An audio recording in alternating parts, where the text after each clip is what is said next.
नमः शिवाय। हर हर महादेव। दोस्तों, आपके अपने चैनल शिव धार्मिक में आपका बहुत बहुत स्वागत है। भगवान भोलेनाथ की कृपा आप पर और आपके परिवार पर सदा सर्वदा बनी रहे। दोस्तों, आज की वीडियो में हम सुनेंगे महाशिवरात्रि की व्रत कथा। जैसा कि महाशिवरात्रि के विषय में भिन्न भिन्न मत है। कुछ विद्वानों का मत है कि आज के ही दिन शिव जी और माता पार्वती विवाह सूत्र में बंधे थे, जबकि अन्य कुछ विद्वान ऐसा मानते हैं कि आज के ही दिन शिव जी ने कालकूट नाम का विष पिया था, जो सागर मंथन के समय समुद्र से निकाला गया था। ज्ञात है कि यह समुद्र मंथन देवताओं और असुरों ने अमृत प्राप्ति के लिए किया था। एक शिकारी की कथा भी इस त्योहार के साथ जुड़ी हुई है कि कैसे उसके अनजाने में भी की गई पूजा से प्रसन्न होकर भगवान शिव ने उस पर अपनी असीम कृपा की थी। यह कथा पौराणिक शिव पुराण में भी संकलित है। प्राचीन काल में किसी जंगल में एक गुरु ध्रुव नाम का एक शिकारी रहता था, जो जंगली जानवरों का शिकार करता था तथा अपने परिवार का भरण पोषण किया करता था। एक बार शिवरात्रि के दिन जब वह शिकार के लिए निकला, तब वह संयोगवश पूरे दिन खोजने के बाद भी उसे शिकार नहीं मिला। उसके बच्चों, पत्नी एवं माता पिता को भूखा रहना पड़ेगा। इस बात से वह चिंतित हो गया। सूर्यास्त होने पर वह एक जलाशय के समीप गया और वहां एक घाट के किनारे एक पेड़ पर थोड़ा सा जल पीने के लिए लेकर चढ़ गया, क्योंकि उम्मीद थी कि कोई न कोई जानवर अपनी प्यास बुझाने के लिए यहाँ जरूर आएगा। वह पेड़ बेलपत्र का था और उसी पेड़ के नीचे शिवलिंग भी था, जो सूखे हुए बेलपत्रों से ढके होने के कारण दिखाई नहीं दे रहा था। रात का पहला पहर बीतने के पहले ही हिरणी वहां पानी पीने के लिए आई। उसे देखते ही शिकारी ने अपने धनुष पर बाण साधा। ऐसा करने से उसके हाथ के धक्के से कुछ पत्ते एवं जल की कुछ बूंदें नीचे बने शिवलिंग पर गिरी और अनजाने में ही शिकारी की पहले पहर की पूजा हो गई। हिरणी ने जब पत्तों की खड़खड़ाहट सुनी तो घबरा कर ऊपर की ओर देखा और भयभीत होकर बोली, हे शिकारी, आप मेरा वध न करो, मुझे मत मारो। शिकारी ने कहा कि वह उसका परिवार भूखा है, इसलिए वह उसे नहीं छोड़ सकता। हिरणी ने वादा किया कि वह अपने बच्चों को अपने स्वामी को सौंप कर लौट आएगी, तब वह उसका शिकार कर ले। शिकारी को उसकी बात का विश्वास नहीं हो रहा था। उसने फिर से शिकारी को यह कहते हुए अपनी बात का भरोसा करवाया कि जैसे सत्य पर ही धरती टिकी है, समुद्र मर्यादा में है, झरनों से जलधाराएं गिरा करती हैं, वैसे ही वह सत्य बोल रही है। क्रूर होने के बावजूद भी शिकारी को उस पर दया आ गई और उसने जल्दी लौटना कहकर उस हिरनी को जाने दिया। थोड़ी देर के बाद एक और हिरनी वहां पानी पीने आई। शिकारी सावधान हो गया, तीर साधने लगा और ऐसा करते हुए उसके हाथ के धक्के से फिर पहले की तरह थोड़ा जल और बेलपत्र नीचे शिवलिंग पर जा गिरे और अनायास ही शिकारी की दूसरे पहर की भी पूजा हो गई। उस हिरनी ने भी भयभीत होकर शिकारी से जीवन दान देने की याचना की, लेकिन उसके अस्वीकार कर देने पर हिरनी ने उसे लौट आने का वचन यह कहते हुए दिया कि उसे ज्ञात है कि जो वचन देकर पलट जाता है, उसका अपने जीवन में संचित पुण्य नष्ट हो जाया करता है।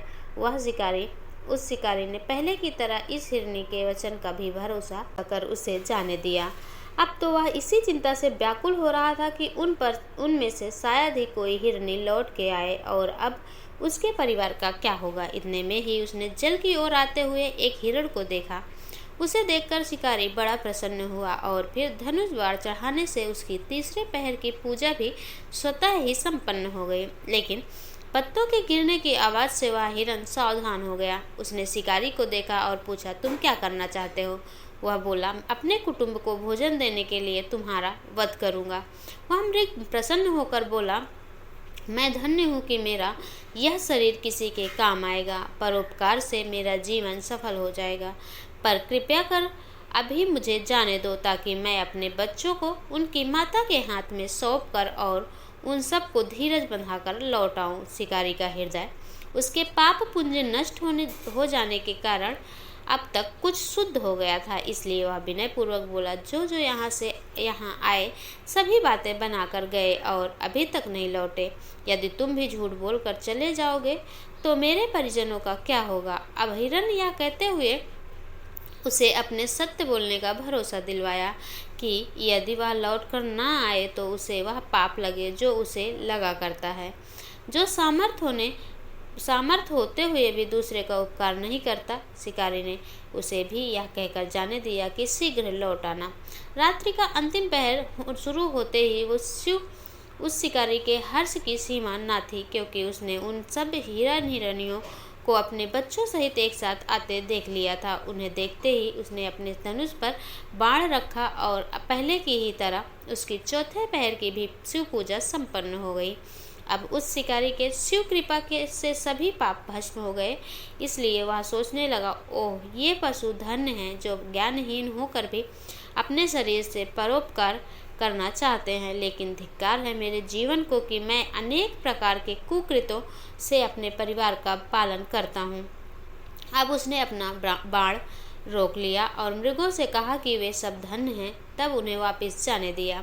उसके ऐसा करने पर भगवान शंकर ने प्रसन्न होकर तत्काल उसे अपने दिव्य स्वरूप का दर्शन करवाया तथा उसे सुख समृद्धि का वरदान देकर गृह नाम प्रदान किया। मित्रों, यह वही गृह है जिसके साथ भगवान श्री राम ने मित्रता की थी। शिवजी जटाओं में गंगा जी को धारण करने वाले, सिर पर चंद्रमा को सजाने वाले, मस्तक पर त्रिपुंड तथा तीसरे नेत्र वाले, कंठ में कालपाश तथा रुद्रा, 6 माला से सुशोभित, हाथ में डमरू और त्रिशूल है जिनके, और भक्तगण बड़ी श्रद्धा से इन्हें शिव शंकर, शंकर भोले, भोलेनाथ, महादेव, भगवान आशुतोष, उमापति, गौरी शंकर, सोमेश्वराय, महाकाल, ओंकारेश्वर, वैद्यनाथ, नीलकंठ, त्रिपुरारी, सदाशिव तथा अन्य सहस्त्रों नामों से संबोधित कर उनकी पूजा अर्चना किया करते हैं। ऐसे भगवान शिव एवं शिवा हम सबके चिंतन को सदा सदैव सकारात्मक बनाए एवं सबकी मनोकामना पूरी करे। दोस्तों, आशा करती हूँ कथा आपको पसंद आई हो। कथा पसंद आई हो, वीडियो ऐसी ही वीडियो देखना आपको पसंद हो तो मेरे चैनल को सब्सक्राइब करके बेल आइकन को प्रेस कर दें। इससे ये होगा कि इस चैनल पर अपलोड होने वाली वीडियो की नोटिफिकेशन आपको सही समय पर मिलती रहे। मिलते हैं मैं अगले वीडियो में, तब तक के लिए नमस्कार।